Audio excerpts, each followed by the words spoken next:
Ele nasceu com uma deficiência motora que compromete os movimentos e a fala. Cineasta, aos 35 anos de idade, decidiu fazer um documentário para dizer para a sociedade em alto e bom tom: eu não sou um coitado e explico o motivo. Quer conhecer essa história? Então fique com a gente, está no ar o Educação.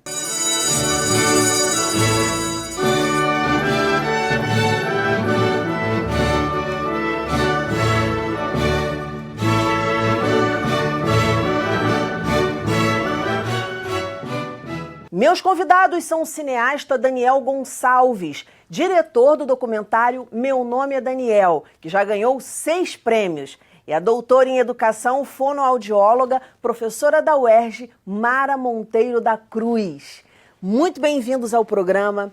Daniel, quanto tempo foi desde que você concebeu a ideia até o documentário ficar prontinho? 3 anos.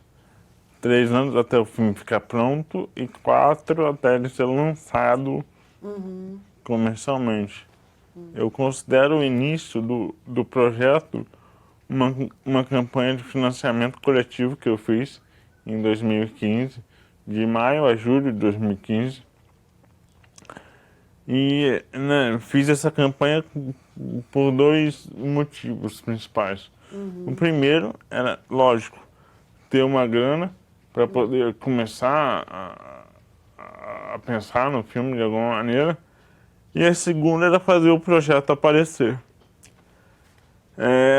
Consegui as 2 coisas, né? A gente na época bateu a meta em 130%, né, a meta do financiamento coletivo, e o filme apareceu. E apareceu da seguinte maneira.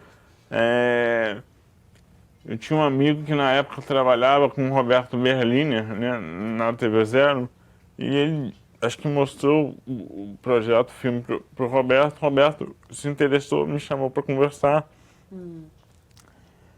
e entrou no projeto como coprodutor. E a entrada do Roberto foi super importante para a gente poder ganhar o nosso primeiro edital, que foi o edital da Rio Film em 2015, porque ter a TV Zero junto com a Seu Filme, que era a minha produtora, e que na época éramos uma produtora que tinha 2, 3 anos de vida. Fez toda a diferença. Fez toda a diferença ter o Roberto e a TV Zero com um respaldo ali mesmo, sabe? De dizer que não era qualquer um que estava fazendo aquilo.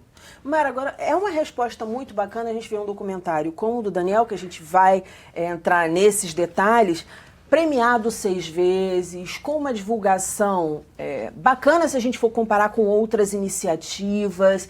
Já é uma resposta, você acha, da sociedade pedindo um mundo idêntico ao que a gente porque na verdade é diversidade, é tudo isso? É muito importante. Um mundo mais coerente consigo. Essa visibilidade que hoje em dia nós temos com as mídias, com a cultura, porque a gente precisa sair desse lugar comum do diagnóstico, do rótulo, e procurar conhecer as pessoas. Eu acho que o grande ganho é você conhecer a pessoa. Sim. E é muito interessante. Meu nome é Daniel e a gente quer conhecer o Daniel. E aí, conhecendo o Daniel, a gente quer conhecer outras pessoas também. Acho que essa é a maior lição. Daniel, por que ficou tão forte isso na sua cabeça? Não, eu vou fazer um documentário para falar quem sou eu, falar da sua busca também por esse diagnóstico, que já é uma... E pontuar, olha só, não sou coitado. Você ouviu muito isso na sua vida? Sim, bom, a ideia de fazer o longa veio de um curta que eu fiz, né? Em 2014 eu fiz um curta chamado Como Seria, para um desses concursos de vídeos que de vez em quando aparecem na internet. E é um curta de 3 minutos. E nesse curta eu tento imaginar como seria a minha vida se eu não tivesse a deficiência. E esse curta, o concurso não deu em nada, e teve um dia que eu resolvi publicar ele nas redes sociais e tal. E aí acho que naquela época o algoritmo não era tão forte, que só através de amigos e amigos de amigos Viralizou. o filme viralizou. Teve 25 mil, 30 mil visualizações na época. E aí falei, tem mais história para contar. Ótimo. E aí começo, né, a desenvolver o projeto que veio a ser o Meu Maranhão. Mas essa outra coisa de dizer que eu não sou um coitado, né, de não me colocar num papel de vítima e nem de me colocar num papel de super-herói, isso veio, acho que, da minha vivência mesmo, né? Eu sofri muito pouco preconceito, né? Por uma série de fatores, mas acho que tem um fator sorte aí também de eu ter estado só em lugares que sempre me acolheram muito bem. Mas de vez em quando na rua aconteciam e ainda acontecem situações que são um pouco de preconceito, né? Eu me lembro uma vez quando eu era criança, eu estava andando pela varanda de um clube quando um casal me chamou de coitadinho. Eu respondi, coitadinho é o... Falou um palavrão. Falei um palavrão. Hoje em dia, por exemplo, uma coisa que acontece com uma certa frequência é quando eu chego com a Dani, que é minha namorada, em lugares que as pessoas não me conhecem, ou não nos conhecem, as pessoas acham que ela é minha amiga, que ela é minha irmã, que ela está me ajudando por caridade. Namorada é a última opção. Isso também é preconceito. Claro. Né? De você achar que a pessoa com deficiência não pode ter uma namorada, não pode ter uma vida afetiva, não pode ter, sabe, sexualidade. Não pode se relacionar. E uma coisa que teve muito clara pra gente, né? Pra gente, eu digo, a equipe do filme, né? Desde o princípio, é que o filme não poderia cair de jeito nenhum nesses dois lugares, né? Ou o coitadinho, ou a coisa da superação e do super-herói, porque eu acho que não é nenhuma coisa nem outra. Exatamente. Eu acho que o que você está trazendo para cá, porque a gente já falou muito desse lugar, né? Já falamos do lugar do coitadinho, já falamos do lugar do preconceito, mas não tínhamos falado ainda do outro polo, que é o super-herói, né? Nossa, como ele se superou e, portanto, ele é algo também extraterreno, que né, não existe. Esse lugar também sempre me incomodou, né? Claro. E eu demorei a entender o porquê que as pessoas pensam isso, acham isso. Mas hoje eu sei, hoje eu tenho uma ideia. Que a maioria das pessoas tem uma deficiência, uma coisa ruim. Então, se as pessoas, se eu, mesmo tendo uma deficiência, eu trabalho, eu namoro, eu jogo bola, eu vou ao cinema sozinho, eu só posso ser um super-herói. Esse é essa coisa da superação vem daí. Tem a ver com desconhecimento também, né? Há muito pouco tempo atrás, as pessoas com deficiência não iam para a escola, não saíam na rua, ficavam em instituições médicas. Médico é para quem precisa de tratamento, né? Para quem tem uma doença. Até hoje tem essa confusão, né? Uma doença, não é? Então, a partir do momento em que esses movimentos começaram a promover a participação das pessoas nos espaços públicos, o desenvolvimento acontecendo nas escolas, o preconceito tende a diminuir porque essas pessoas se tornam mais conhecidas. Então a gente consegue encontrar esse conceito da pessoa real. Todas as pessoas têm dificuldades. É claro que uma deficiência traz mais dificuldades do que quem não tem a deficiência. Mas todas têm os seus caminhos para buscar desenvolver uma vida de participação em sociedade, né? Uma vida de cidadão, né? A que todos têm direito. Sim, claro. E eu acho esse discurso da superação, ele vem muito de pessoas que não têm deficiência, né?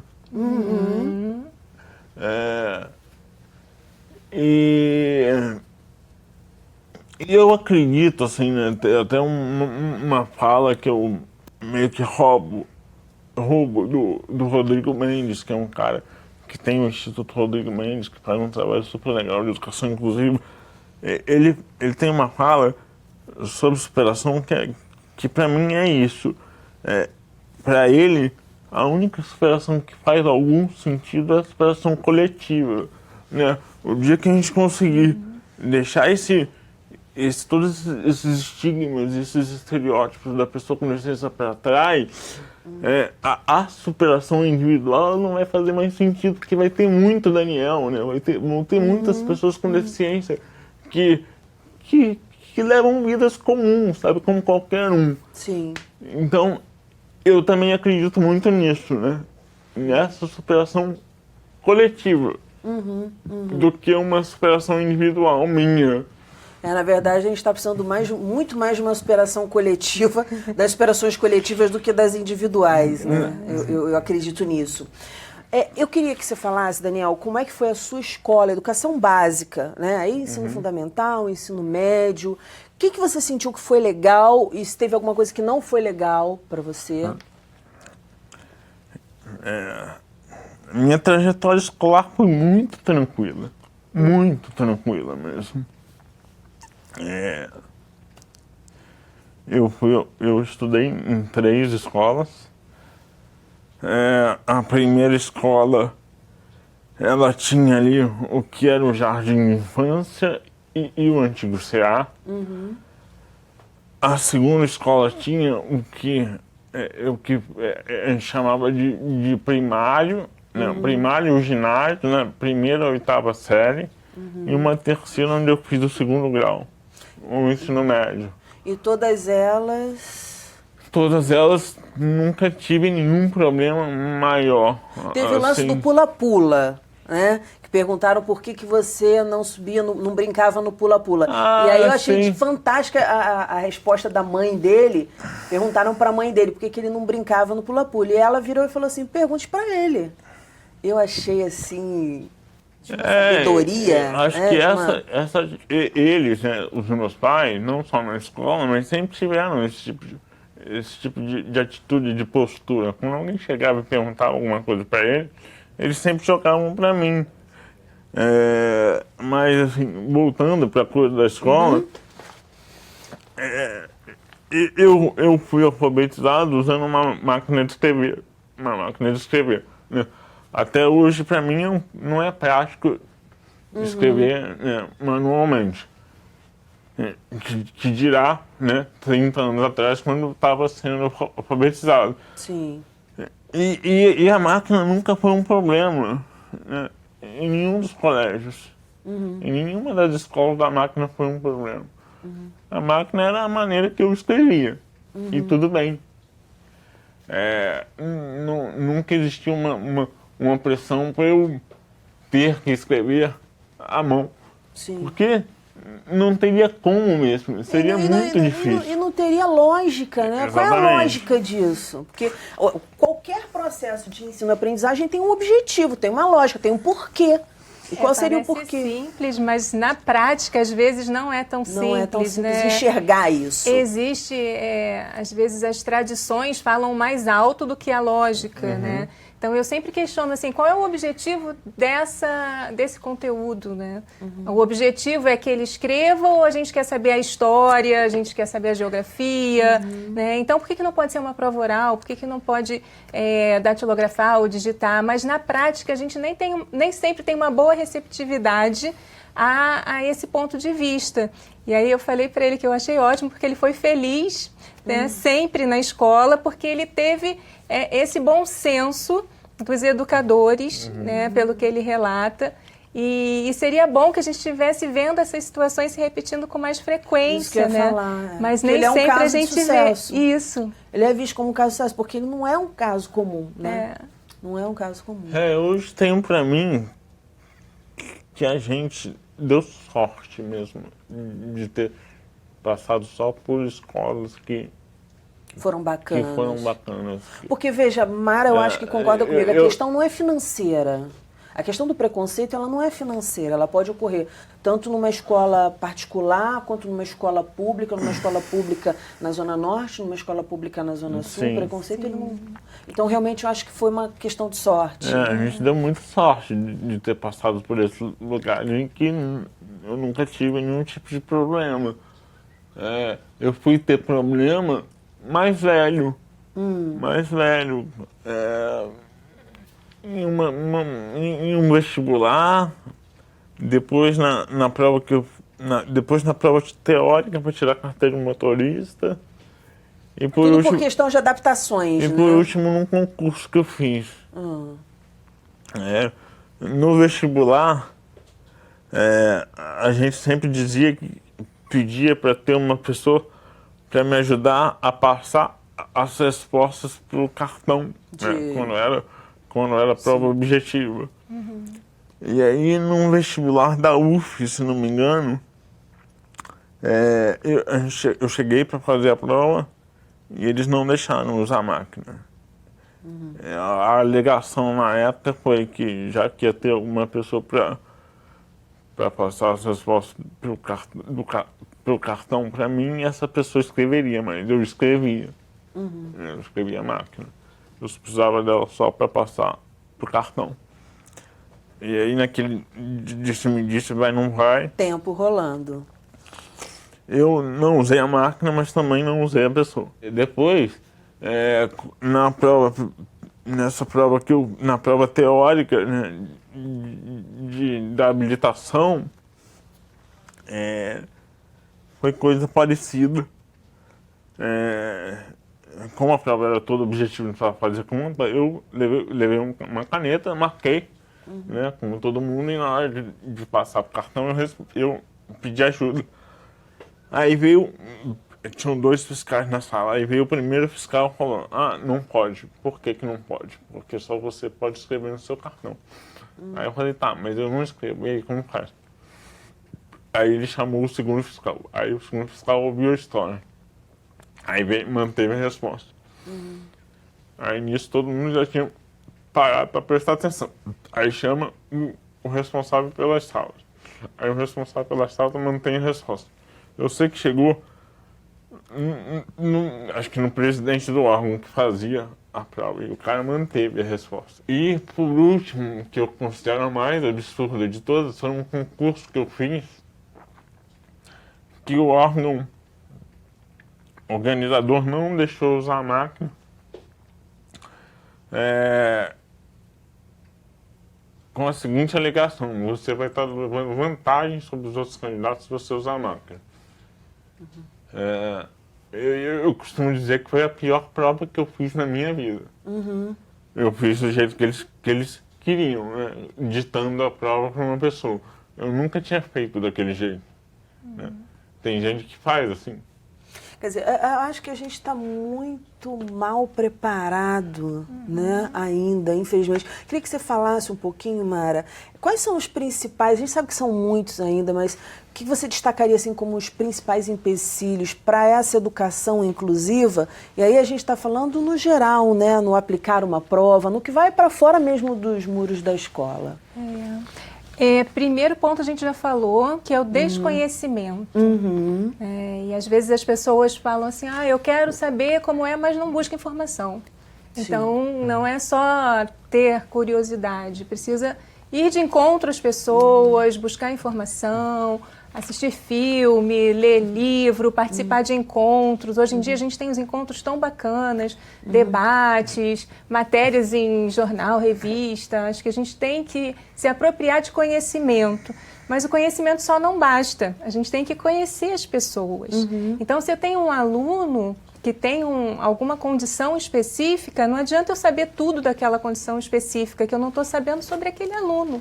Exato. Então, eu preciso ter um olhar atento, eu preciso ter uma escuta atenta, eu preciso ter sensibilidade para realmente conhecer aquele aluno. E conhecendo a pessoa, você vai saber o que ela realmente precisa e o que ela não precisa.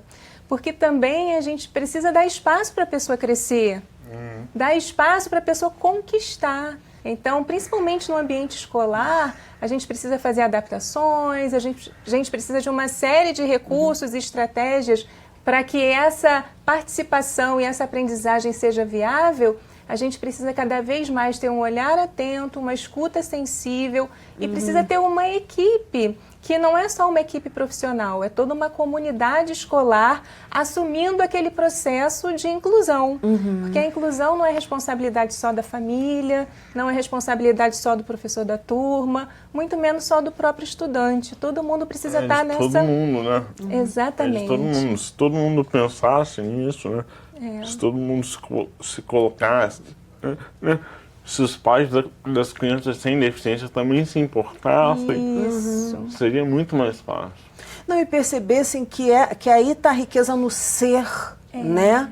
No ser, em a gente conhecer, em a gente ver o mundo, em a gente ter esse contato com... Agora, uma coisa, por exemplo, que eu vi no documentário que eu achei muito legal, que ele mostra, ele chama atenção para isso, que é ele pequeno com duas primas, aquelas duas meninas eram suas primas? Sim, então, com as duas primas, eles brincando, e mostra nitidamente, porque ele pega no documentário, e tem vários vídeos, né, de família, ele faz um trabalho belíssimo, não é à toa que tem seis prêmios até agora, e mostra muito claramente que para a família dele não tinha essa diferença de que, vem cá, não, ele está lá no meio das meninas, as meninas estão correndo para um lado, ele está para o outro.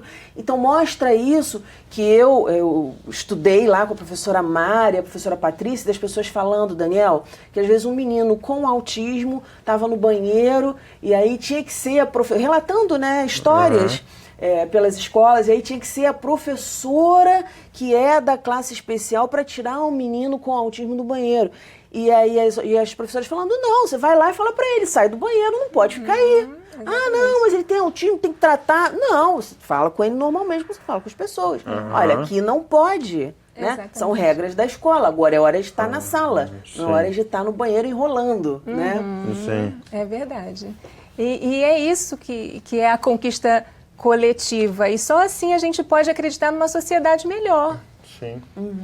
E é claro e é legal eu queria que vocês falassem um pouco dessa diferença agora no finalzinho, aproveitassem para falar o de mais importante, porque o programa está terminando, mas essa diferença da pessoa que às vezes está em casa, escuta assim, e fala assim, poxa, mas então, é para eu tratar assim, mas se tiver alguma necessidade, eu vou deixar lá. Falem um pouco dessa diferença tênue entre a gente. Tem até aquela frase, né? Como é que é a frase, Mara? Os desiguais e os iguais, a questão do tratamento. Tem uma frase, inclusive, a respeito disso. Mas queria que vocês comentassem essa questão dessa linha tênue que está entre você ter um cuidado adequado para uma determinada situação e você ter uma super proteção, uma coisa que não faz sentido. Eu acho que o principal é perguntar. Perguntar para a pessoa, perguntar para os pais, perguntar, né?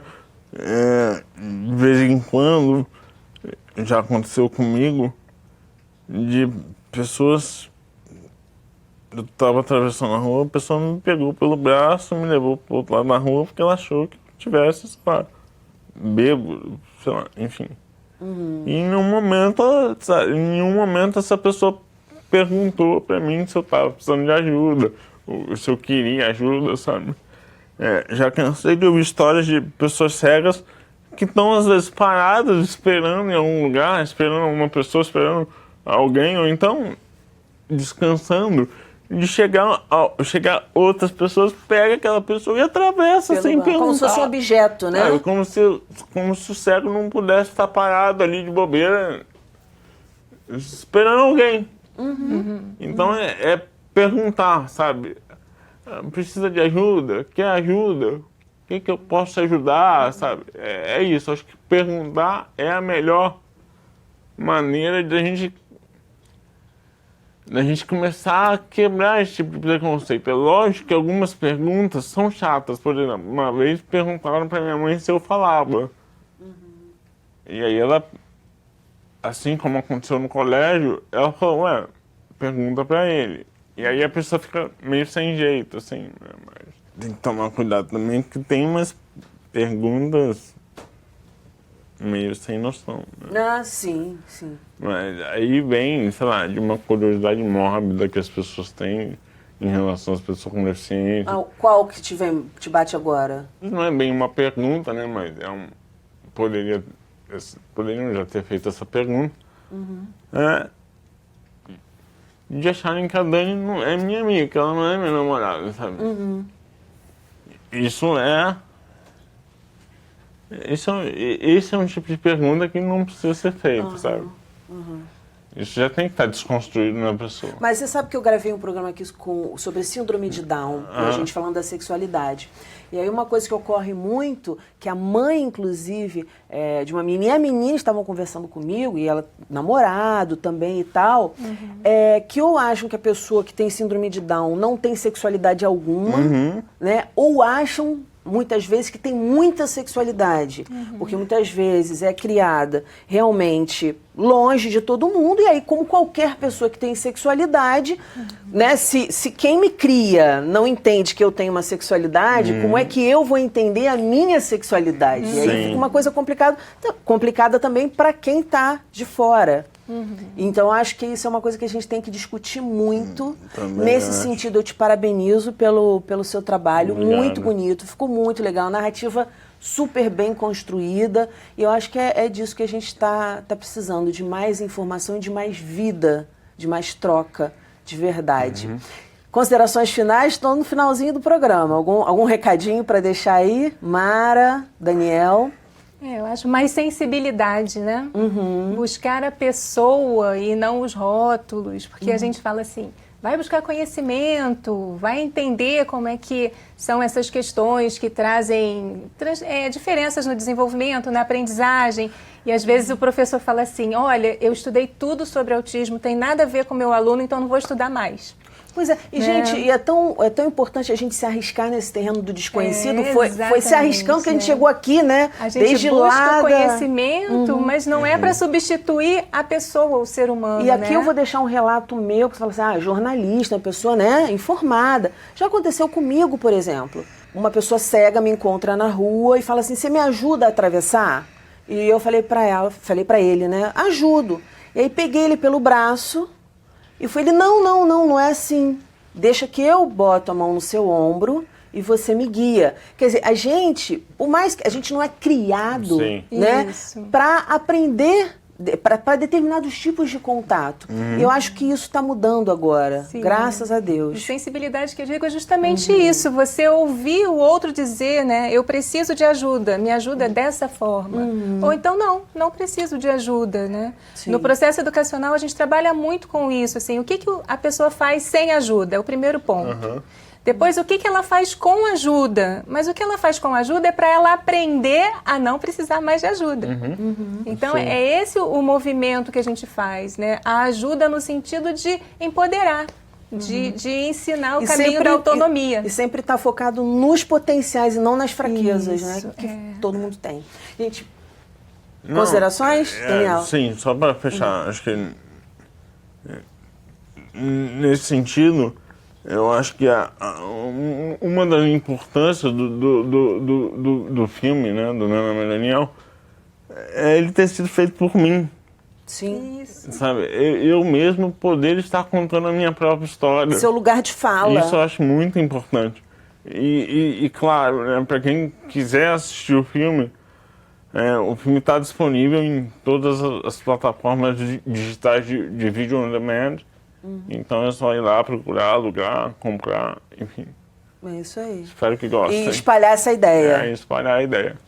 Parabéns pelo trabalho, Obrigado. Sucesso. Parabéns pelo trabalho, sucesso. O nosso programa fica por aqui. Na segunda-feira que vem tem muito mais, às 9h da noite. Educação, se você não se envolver, não rola. Dias felizes, paz e até já.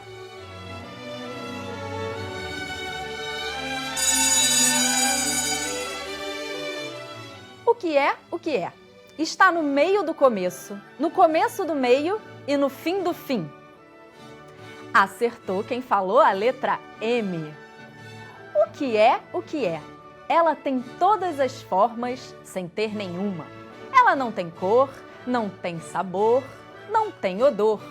Ela é pura matéria divina. Acertou quem falou a água.